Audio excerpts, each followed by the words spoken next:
અત્યારે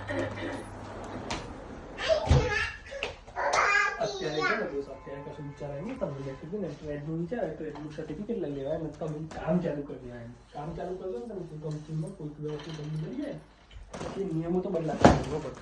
એટલે નિયમો બદલાતા રહે ને તો તમે 1-2 વર્ષ સુધી કંપની ચાલુ કરો એટલે કંપની વાળો તો મેલ સમજી જાય. એવા બધા નિયમો તો આવે. સમજો? એટલે અત્યારે બધું ના વિચારાય. અત્યારે જેમ કરો છો એમ કરાય ને. મેઇન વસ્તુ શું છે કે તમારે એનું સર્ટિફિકેટ લેવાનું. મેં કીધું ને ગમે તેમ થાય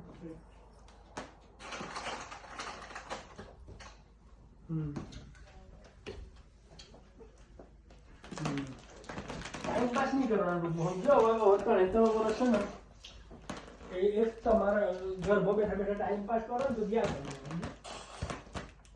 ટાઈમ પાસ નહીં કરવાનું. IELTS કરો ગમે તે કરો પણ બેસી નહીં રહેવાનું. એમ નવરા બેઠા હો ને તો કંઈક ને કંઈક ચાલુ જ રાખવાનું. એમ એવું જરૂરી નથી જોબ કરો પણ જોબ ના કરો તો કંઈક ને કંઈક ચાલુ જ રાખવાનું.